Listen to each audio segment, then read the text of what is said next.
So what about Iran? Iran is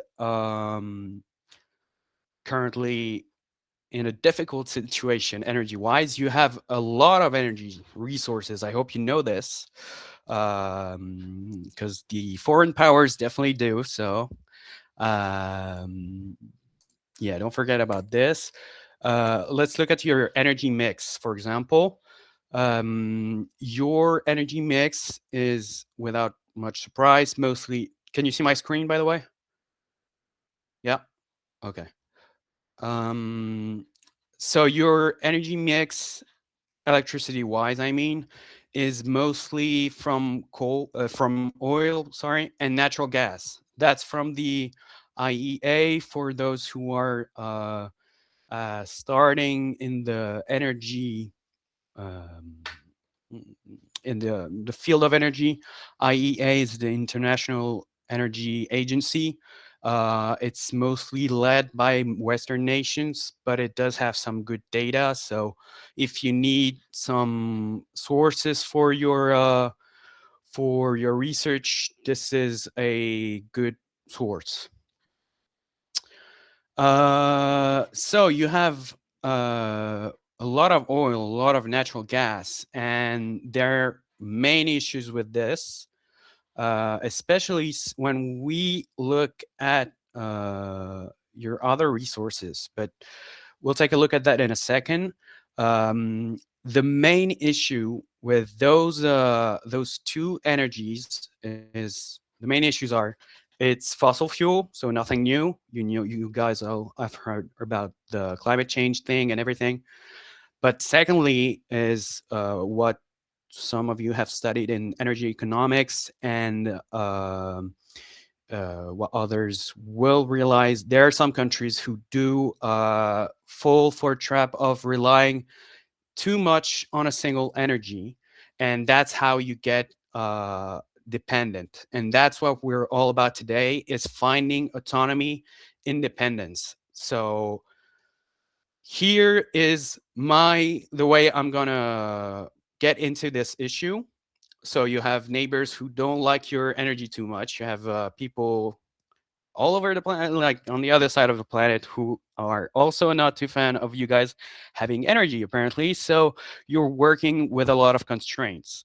And that's where renewable energies is gonna help you, because those energies, oil, natural gas, they're energies that rely on heavy infrastructure, which can only be, well, only, not only, but it's much more difficult for decentralized organization to produce, refine, extract, refine, and use oil and natural gas. So that means if you're in a country, for example, with a very centralized government in terms of politics, who is under a lot of constraints from like foreign countries trying to hit its grid, its infrastructures, what you're gonna need is an infrastructure that's decentralized.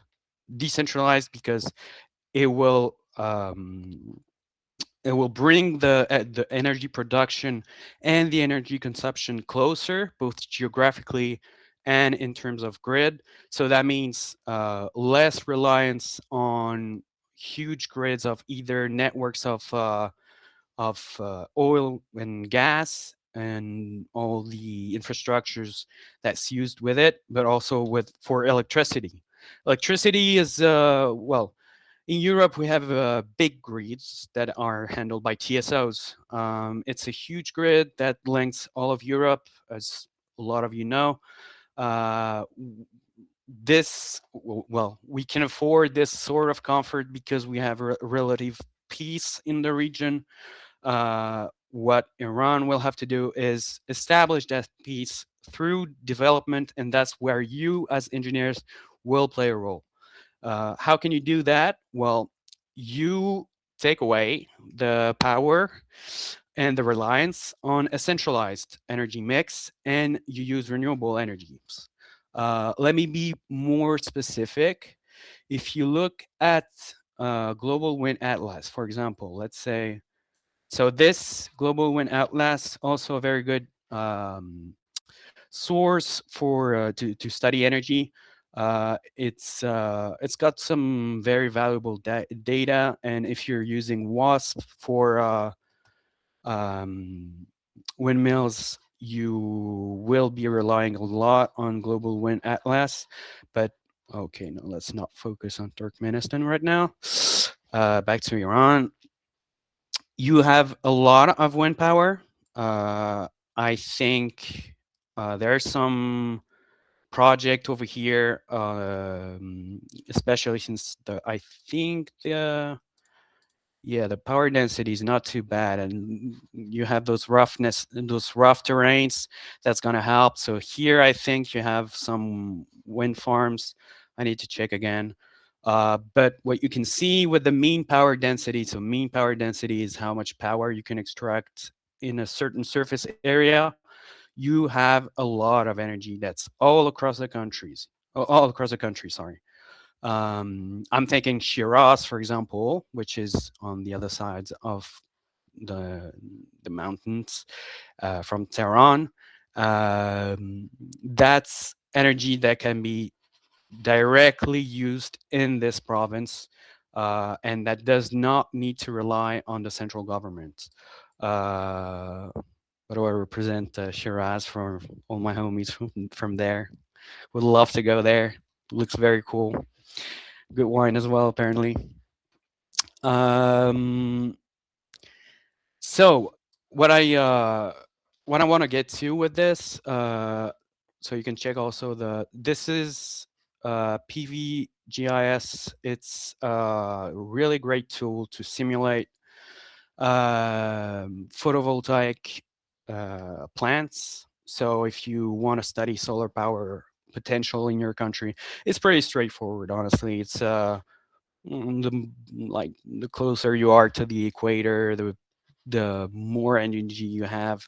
But as you can see, it goes a little bit deeper in detail, and you can also add. Well, this is all in French, but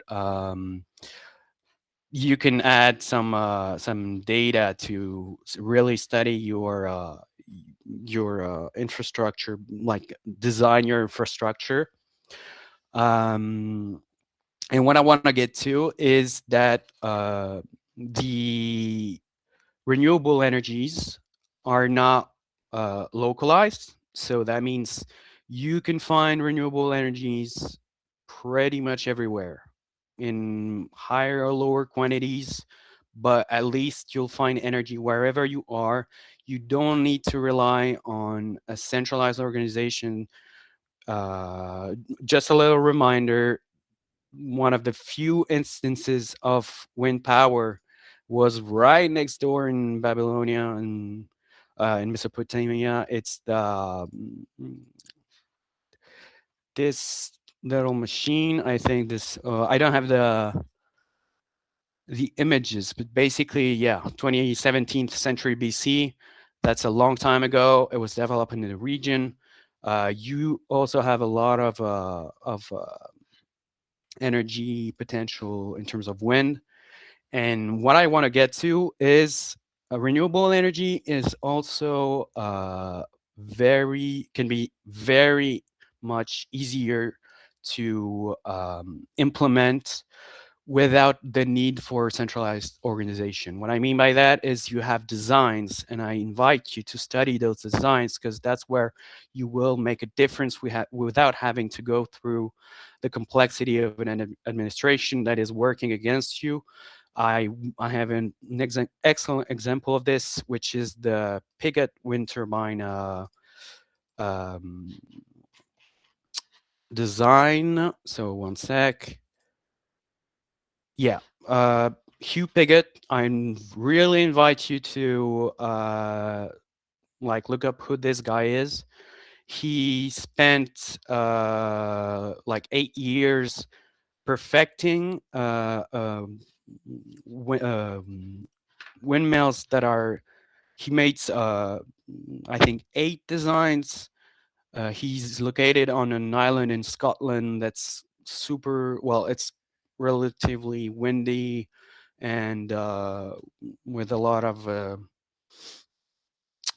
predictable weather. So he spent like the last 8 years basically making the best low tech design for certain conditions.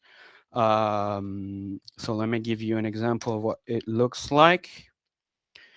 And the main thing about this windmill is that it uses very, very, very simple material you'll find in your everyday life. You basically just need wood, magnets, and wire, copper wire. Exactly, Mr. Engineer. Uh, Very good remark, and that's exactly what you should capitalize on. So this design, as you can see, uses material that is very basic, that you can find by reusing some parts of other vehicles. Of other machines. I'm thinking of the main components that you're going to need for electricity generation, which is magnets and coils of copper wire. Those you can find in cars, because your car, when you brake, it gets that some of its power back from the braking, it transforms it into electricity. So you have a rotor and you have a stator, and you can just build your own. So study the basic physics behind it, and relatively quickly you'll be able to have a design that's working, that you can deploy all over the country wherever you are. uh, I'm going to give you an example of what how it works in French. In France, we have a okay, so maybe not this way. That's a bit extreme, but yeah, we have an association. No, we don't actually do that to produce wind energy.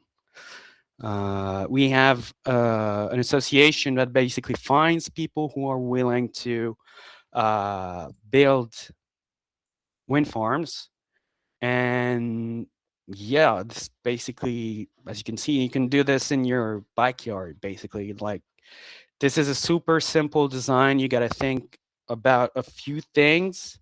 Uh, One of the main thing you're going to have to think about is decoupling your RPM with the frequency of the energy of the electricity that's produced. So you have, once again, that's basic uh, wind turbine theory. So I'm not going to teach you that. You will learn that on your own. You don't need me to tell you that.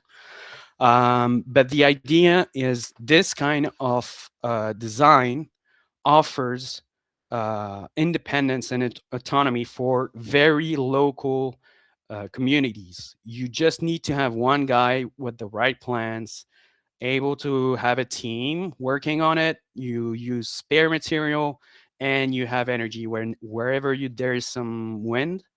Um, Use the available data online very, very carefully. That's how you are going to optimize a design that's purposely a bit suboptimal compared to the big wind turbines we're used to, but that's purpose for, well, it serves a purpose. Obviously, like the big wind turbines are great. They can produce energy with the best efficiency we have today,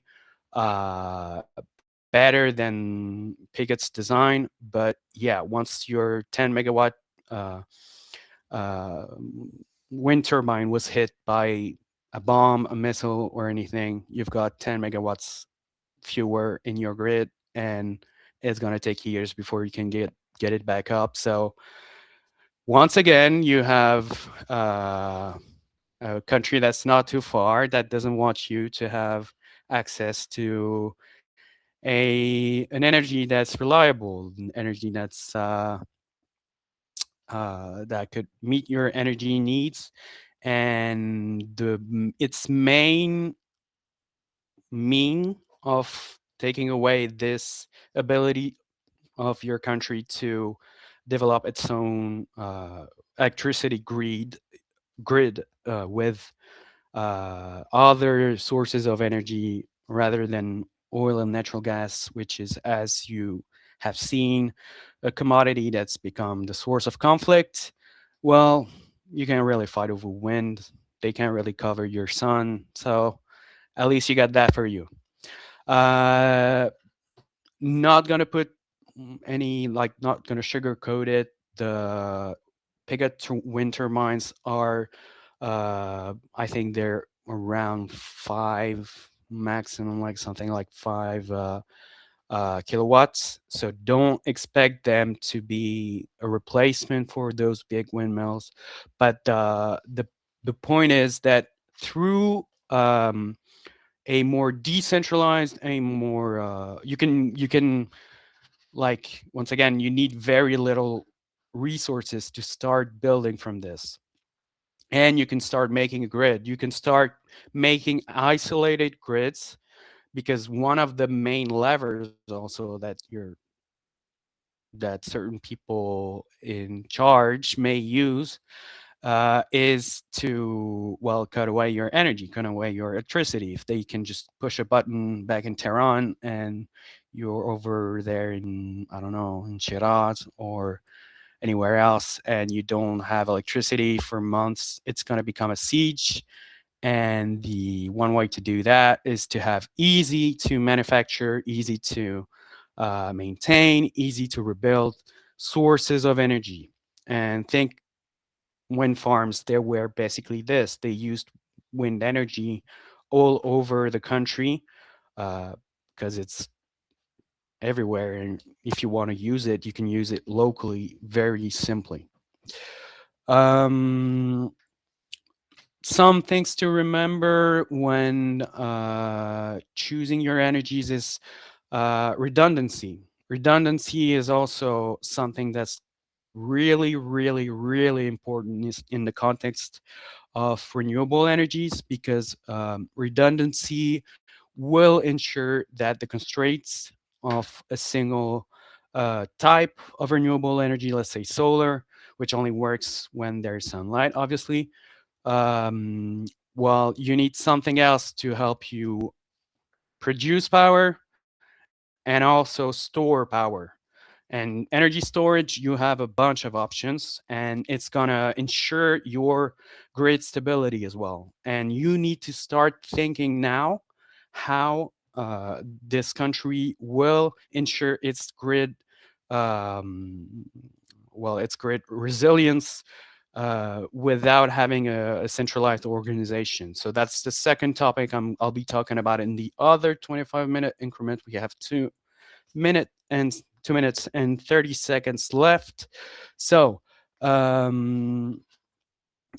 what else did I want to talk about right here? Yeah, your best bet, energy storage. We'll talk about it in a second, but you will have to study your country. Your best bet is studying its history and what were used, so you don't have to reinvent everything. A lot of things were already done. Start on that. And in a second, we'll talk about what exactly and more specifically you need for a resilient grid, a grid that works with renewable energies that are. I'm sorry, I got to check my English. I'm a bit rusty. Um, Fuck. Well, yeah, resilient, and anyway, uh, redundancy, resilience, and also availability, capacity factor. For those who are familiar with the term, the capacity factor can be improved using hybrid technologies. I have done my master's thesis on this. We'll talk about it later as well, probably third increment. A more specific form of energy, which could be very interesting for Iran, especially considering the geopolitical context of the country.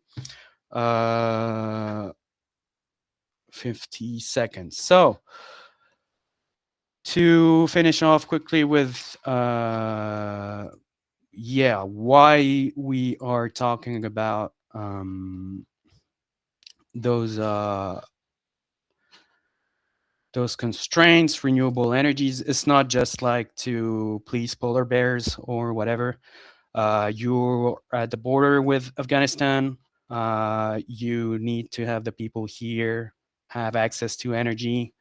You've seen what happened when the regions, the border regions, especially with a country like Afghanistan and with Pakistan, you have a lot of wind power density over there. So use it as much as you can because they will come back. And it's a country that's basically armed to the teeth and that's desperate for a fight. So your best bet is not to have the best army in the world. Your best bet is to just have better ways to ensure the people and in the border are not too affected by well constant attacks. So that means resilience. That means redundancy, and yeah, that's part of the reasons you need.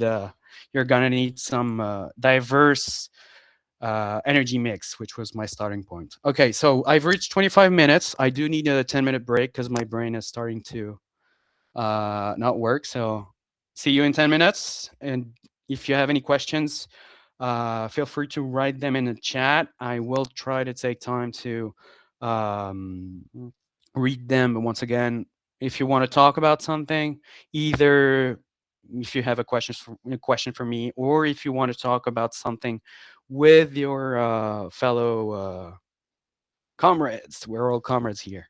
I got some very good, very, very, very good questions in the chat. Um, I'm gonna group the two questions because they're linked in a way, and one is answering the other in a way. Um, the question was from Mahdi. I'm sorry, I'm gonna butcher every word in Persian I pronounce. I'm deeply sorry. I'm trying my best, but I didn't study the language. I just learned it from Erfan, so this is all on him. So your question was that what happens to self-sufficiency in 30 years? And that's an excellent question because 30 years is the about the lifetime of all current plants that produce energy. Basically, when you go from photovoltaics to nuclear to anything, it lives up to 20, 25 years, 30 max. So it's a really, really good question to ask. To ask what happens in 30 years, because are we building for the next 30 years, or do we have to start over in 30 years? And the other question was, to what extent can we achieve self-sufficiency and how much further can we develop in this area? And that's exactly what I want you to wonder today, because the idea is that you gotta combine this thinking of what happens in 30 years with what's happening right now. We need energy right now, but we're also going to need energy in 30 years. So you have the current option that most countries take, which is to try and have like maximize efficiency of energy production by having this centralized plants. It is the most efficient way if you have the luxury of having a kind of a stable geopolitical context, at least if your infrastructures are not immediately at risk of being under attack. That is not, unfortunately, the case for Iran. Don't give up hope. We were slaughtering each other with the Germans a century ago. And look at that, I'm wearing a German shirt. So, yeah, your neighbors might not hate you for the rest of your life. Don't worry. But in the meantime, you're going to need energy, and they're going to be kind of dicks about it. So what are the solutions? Well, solutions is to wonder. Uh, well, first, there is no solution, as in there's no not one solution that you can apply for Iran as a whole. Your goal will be to apply solutions in your area in coordinations with other areas of Iran. So I think with your history, with the provinces of Iran, it's those are some very, very good political administrations in terms of size, sizing grids, and then from those increments, you can build a national grid. But in the meantime, what you can do is have focus on local regions and the complements, the regions, how they can complement each other, what is likely to happen, and have a broader view of the context, not just like, okay, so there's this region right next to us that has a lot of wind, we have a lot of solar power, we can just put it all on solar and they'll help us out with the wind and we'll help each other out. No, you have to take into account the relationship, the fact that it might change, the fact that indeed when you plan your design, look up the what the climate will look like in 2010, 20, 30, 50 years. That is absolutely essential with climate change as it is currently. The changes are coming and they're coming real fast. I can tell you that in France, the whole country is burning right now. So yeah, it's coming and it's coming quicker than we could have ever imagined. So you need to have a grid that's resilient, a grid that's has redundancy once again. So how do you do that? Well, the next point I want to introduce is how to build a grid without a government, because as some of you may know, government is not going to be too happy about individual provinces trying to get self-sufficiency and independence and autonomy. So if you don't want to rely on them, you can absolutely build your own grid and be useful to your local community. How do you do that? You study the needs. You study what energy is needed in where you are. What I mean by that is, what type of energy do you need? Mechanical energy? Do you need to go through electricity as a mean to use energy, or can you use a more direct form of energy? In the sense, like, if you need mechanical energy, maybe don't go through electricity and all the losses in terms of efficiency. And if you can build a simpler design, a design that is more elegant, remember to try not to apply solutions just that are supposed to work everywhere. Nothing works everywhere. Your job is to fit solutions to the local needs. So the local needs might be, well, yeah, there's a need for electricity, but for example, if you need to you're gonna be hit with way heavier heat waves than probably a lot of France, at least some regions in Iran.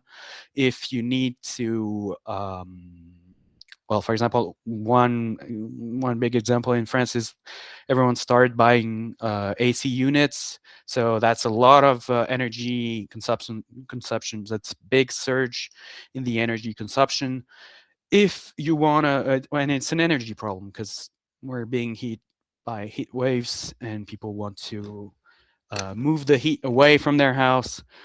Try to think outside the box in terms of energy. Think as like the turn that we are making right now in France is okay with we're isolating, insulating all the houses so that in the winter the heat does not come off the walls, the ground, the roof.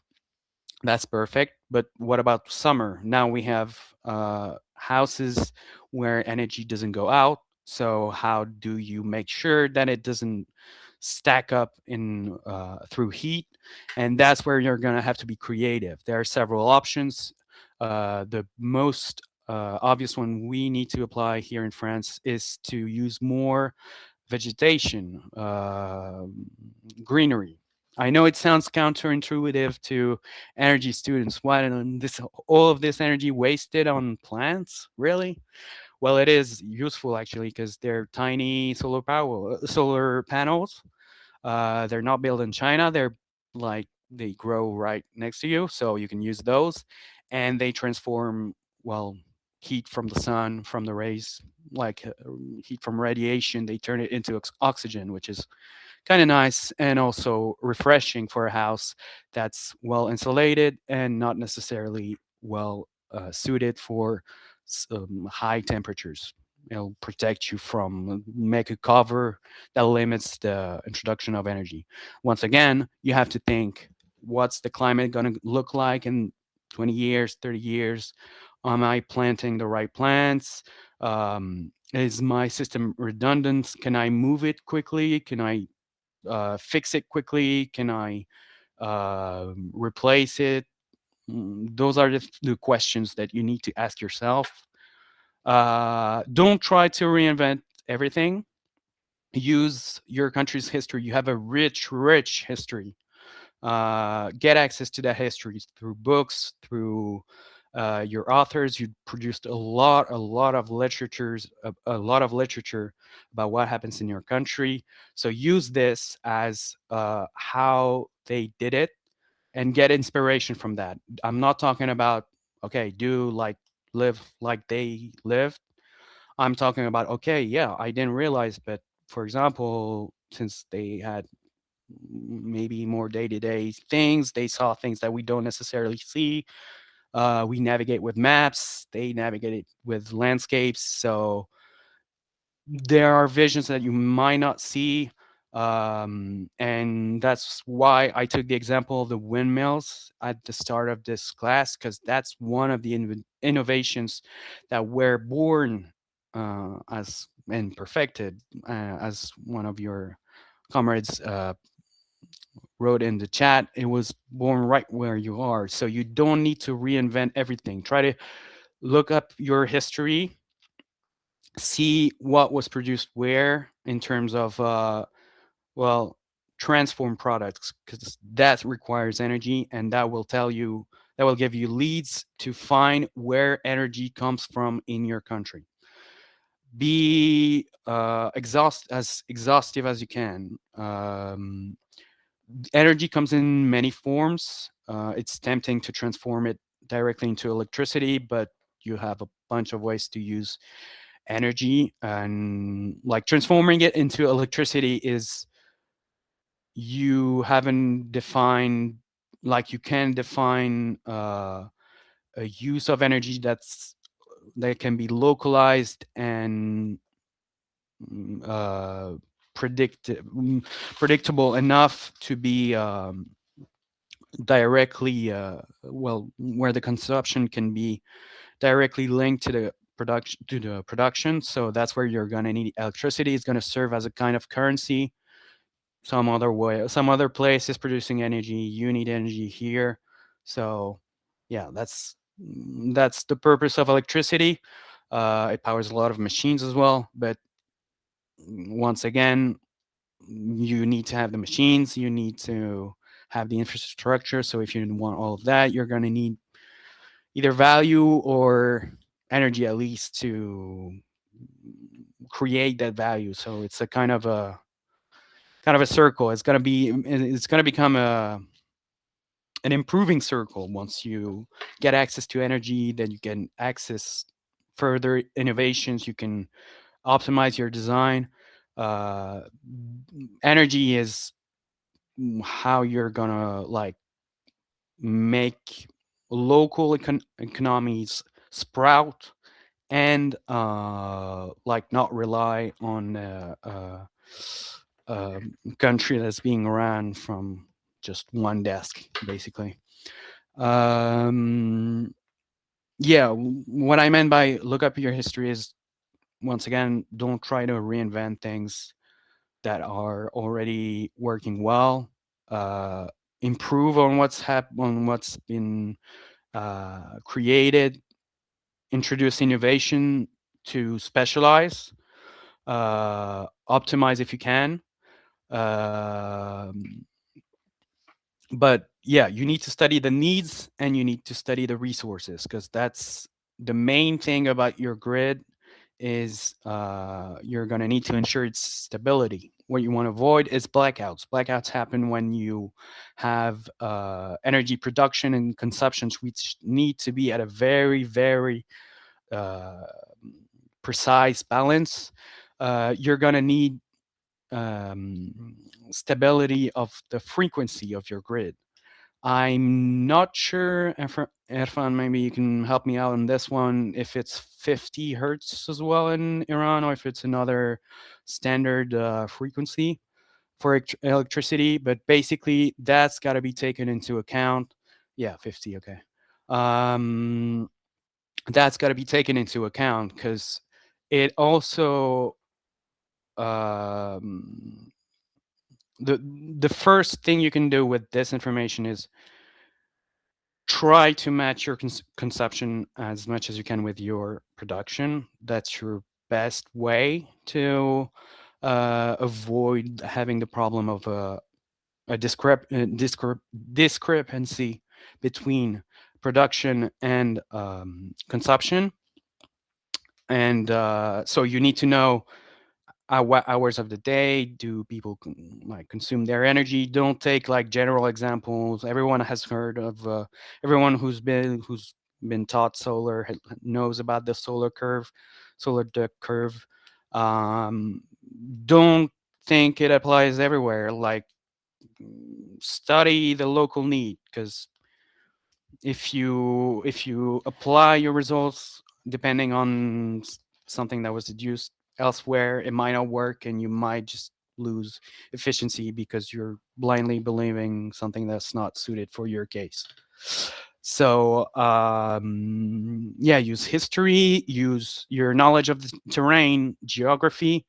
uh, that's very important because maps are going to give you a whole bunch of data, but it only works like mm, so well. Like at one point you have to go on site, you have to talk with the people, see how it happens actually, like what they can tell you about the geography, the climate, the the constraints, like the different interactions between the actors in the terrain, in the area. That's what you're gonna need, because you might also fall into the trap of thinking, yeah, I got like I have the perfect thing that meets the need of this area, but then it turns out to be very centralized and it falls again into the hand of a single entity.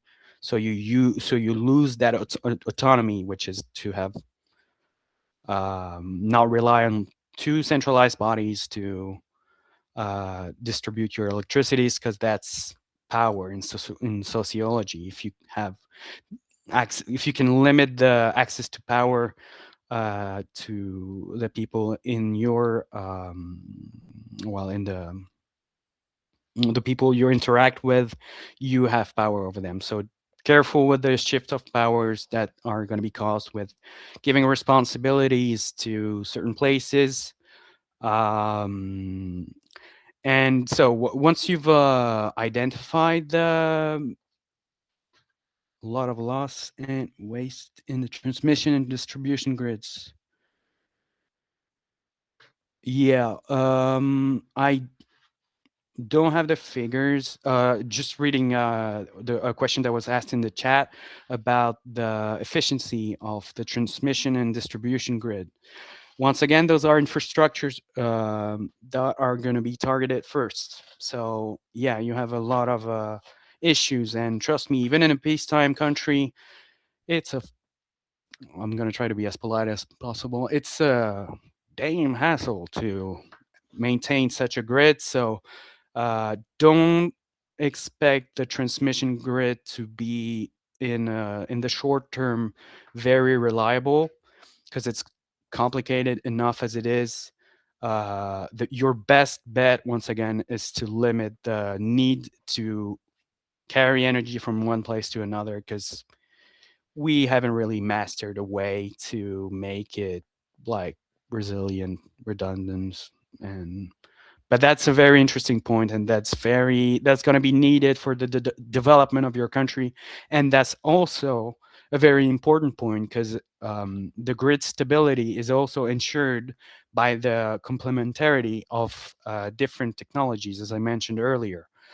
Solar power will tend to produce more during summer, obviously. It produces during the day. Wind energy, for example, is quite complementary in the sense that it will produce more in the summer. The difference is not as big as with solar, but the wind energy produces wind energy production is higher during the summer, is during the winter, sorry, rather than during the summer, and typically higher during nighttime than it is during daytime. Once again, that's something you'll have to study. Um, just reading quickly. Um,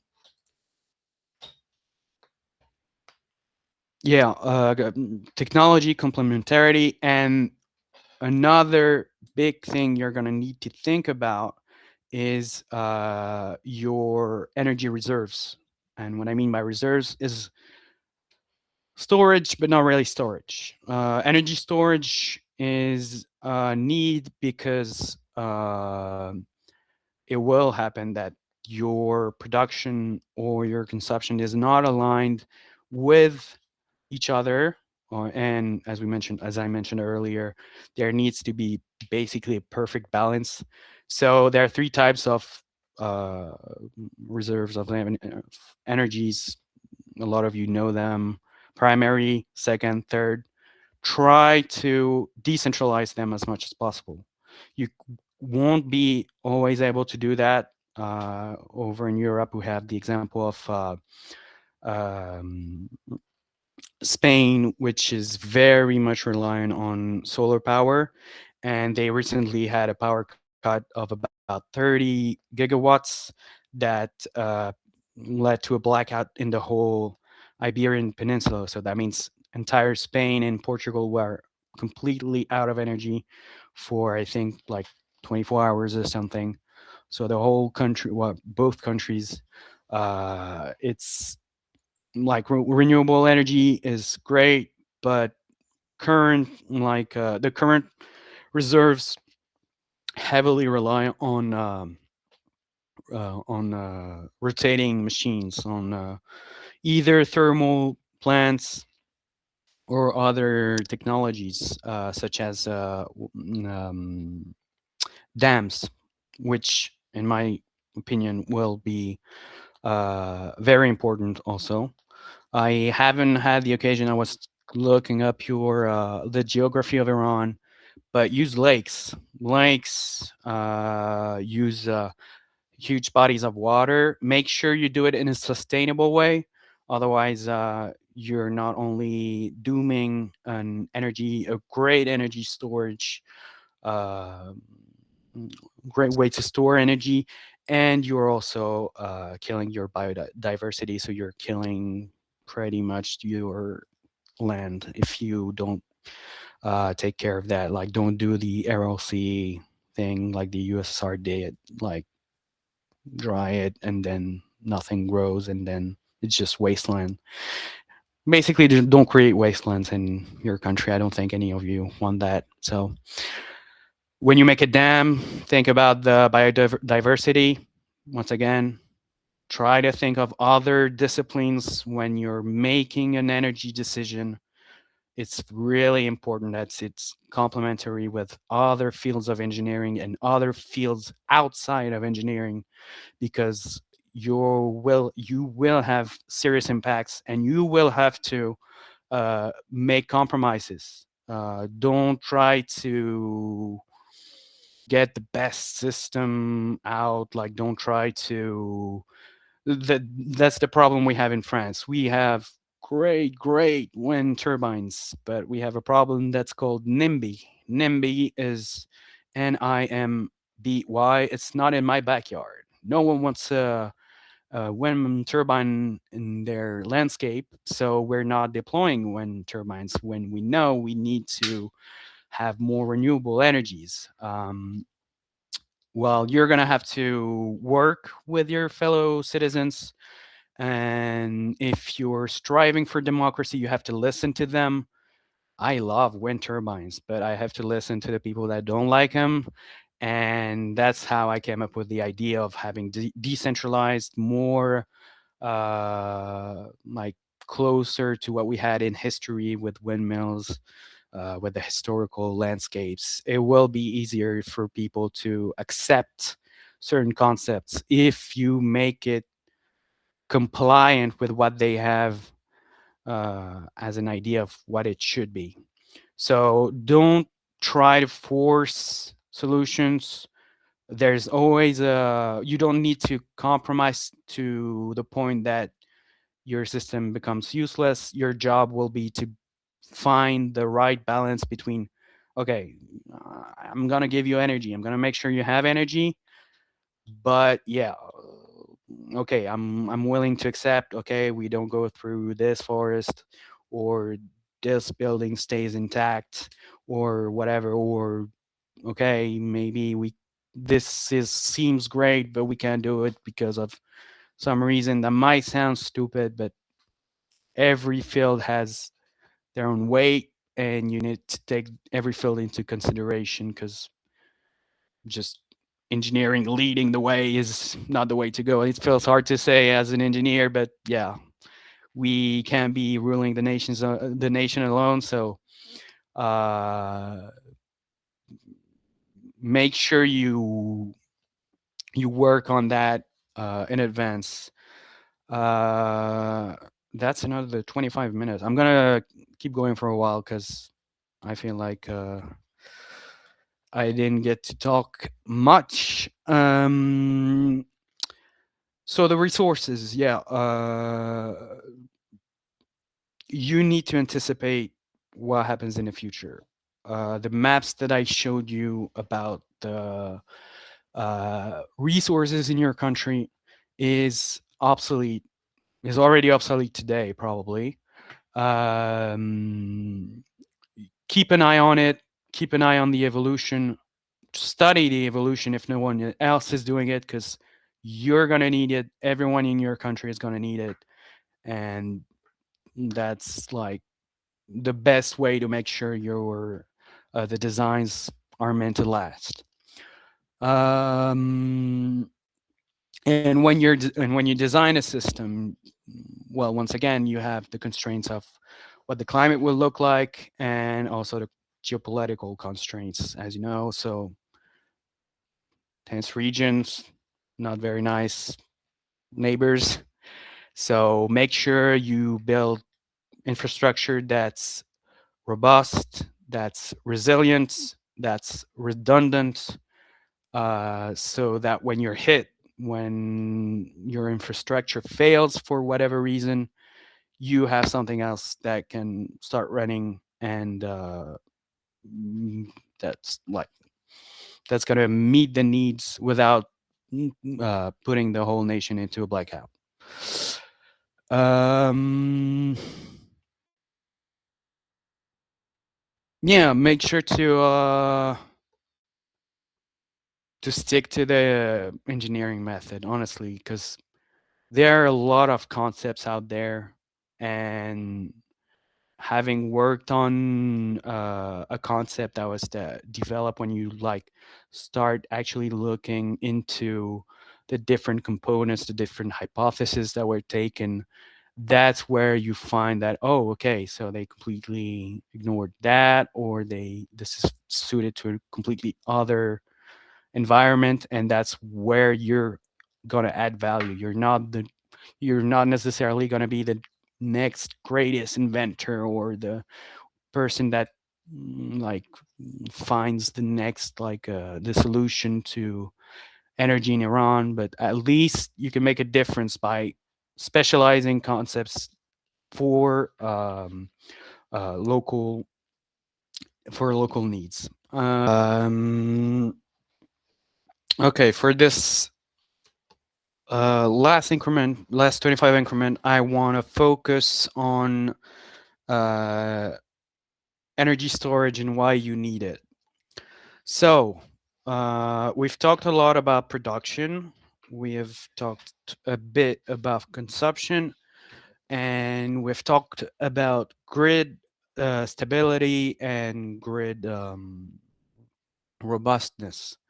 Um, you will start with a disadvantage, with both a disadvantage and an advantage, which is natural gas and oil.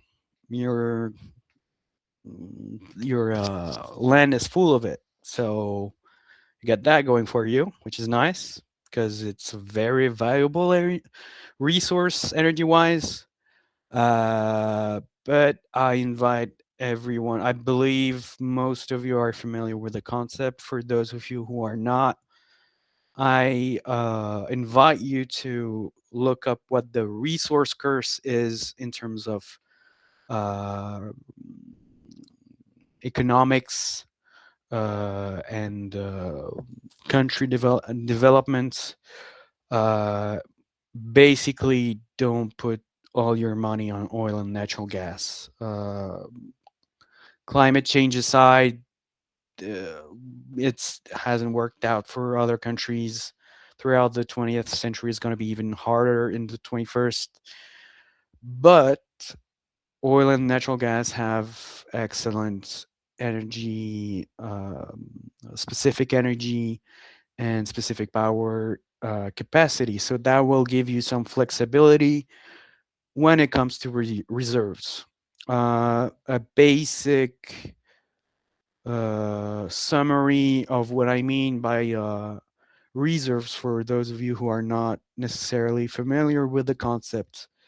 Um, Once again, the idea is to keep the frequency at a given value, so 50 hertz for Iran. Uh, any electrical device that is powered by electricity at a frequency of 50 hertz and that is suddenly powered by electricity and not at this frequency will fail. So that's how you get blackouts.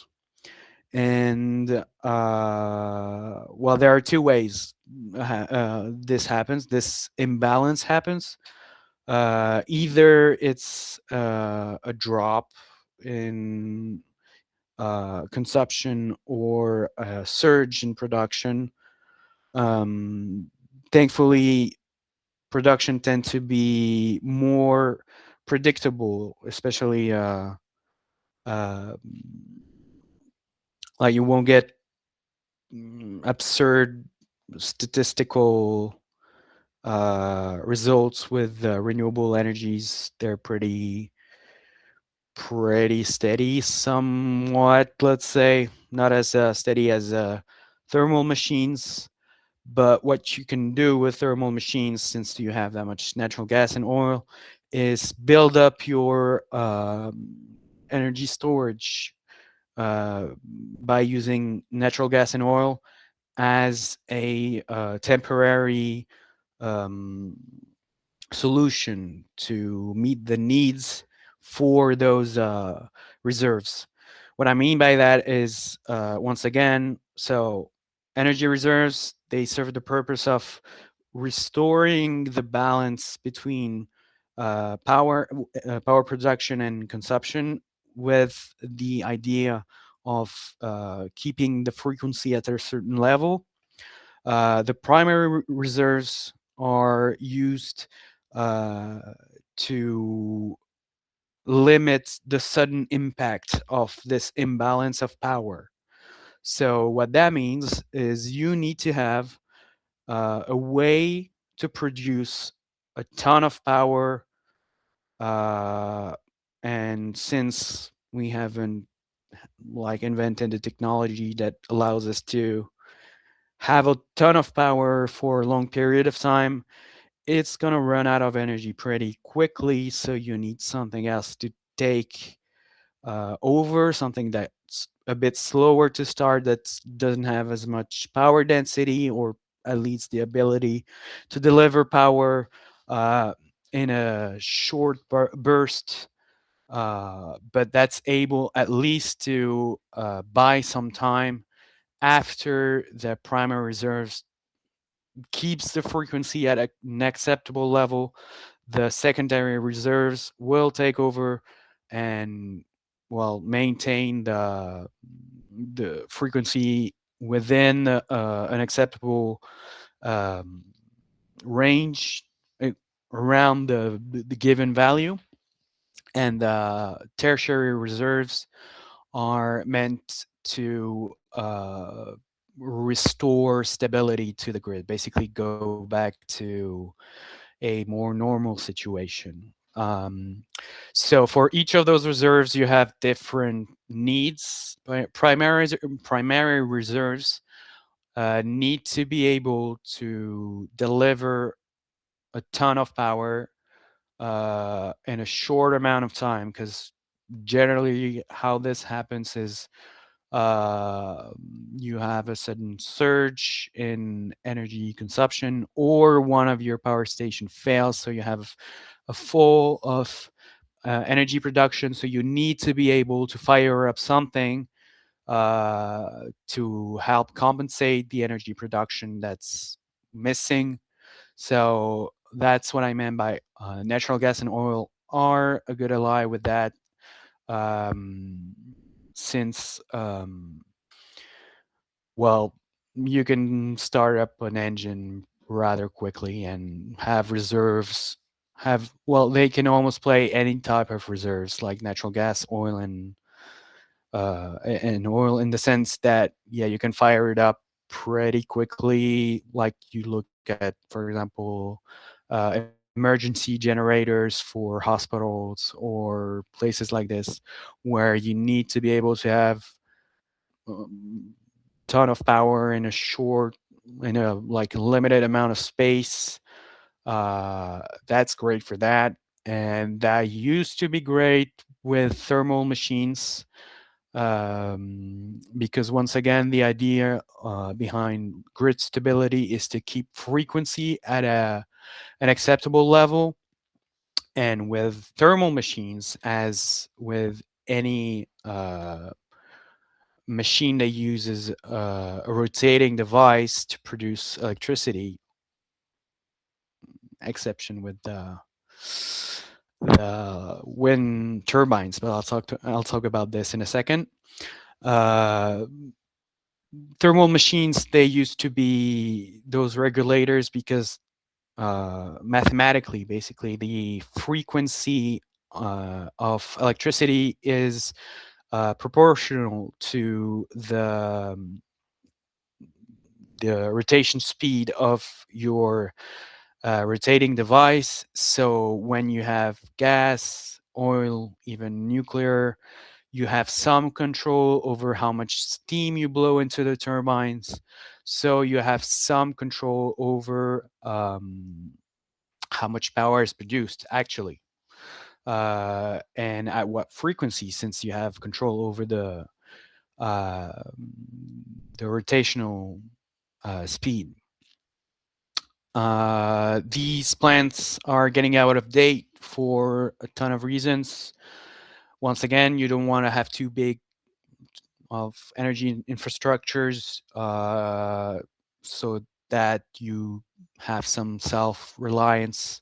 If someone hits your plant and your whole region relied on it, then there's no plan B for when there's need, like when there's a blackout. So uh, what you're going to want is to try and find like ways to minimize like spread out the reserves, the storage, and ensure that you have all three types of reserves somewhat available at any scale. Um, what I mean by that is, for example, the tertiary reserves are well, either thermal machines like thermal plants, or dams, because a lot of energy is stored. You takes a while to start up a dam turbine, but once it gets going, you have a whole lake full of energy, full of potential energy. That's going to be harder to find in smaller scale systems. Uh, well, for example, like if you're trying to mm, use the potential energy of water and its kinetic energy by making it go up and down, that's going to be difficult to find a small scale replacement. So that's where you're going to need innovation. You're going to need to be creative, because you will need to be able to find ways to basically move huge amounts of energy, or at least store huge amounts of energy uh, without it being too big of a system, too much of a centralized, like not spreading out enough that so that you can ensure redundancy. Once again, the idea being, okay, let's imagine a scenario where this is cut off. What else do we have to ensure people still get electricity or energy or whatever they need? Once again, I invite you to not try to reinvent everything, especially in cities. Uh, I, it's probably been a topic of research. There's probably tons of research on it, but I think for cities, the best bet is probably to have to use the tanks of waters that are sometimes on the top of buildings. Use it as those reservoirs of water that you can like use to transport water from an elevated position and then make it go through a turbine to get energy. The other advantage of this is that you will be able to use solar energy more directly without needing electricity to have to meet the need for uh, uh, warm water, like warm water needs of your fellow citizens. You're putting them in tanks on top of the roof. Make them go through a solar, like not even a solar panel. Like it doesn't have to be that sophisticated. Try to find a design that works with as little reliance on foreign imports or on your like the benefits of your economy, especially as you have seen, reliance on oil exports can be very touchy. So you need to be able to work with low tech. And I'm saying this because even over here, peacetime, everything should be fine, and we have to work with low tech because, like, we're destroying the environment at a rate that's not sustainable within the 10 to 20 years. So you will have to find a solution with that. And like, remember, you can use natural gas and oil in the meantime. That's your best bet for now. Um, you will have to go through a centralized organization, so take that into account for your constraints. And more importantly, energy storage is still a field that needs a lot of research. So if you're going for the research field, that's going to be one of the best ways to help your country. Please be careful if you go into nuclear. Like, you're gonna be targeted anyway. But yeah, you have a bunch of options, and you have a bunch of ways to be useful without needing to go through your centralized government. And that includes energy storage. So for primary reserves, you have like systems like the uh, flying wheel, something like this. Flywheel, yeah, that's it. PCM in energy storage system. Gonna need to look up quickly what PCM is.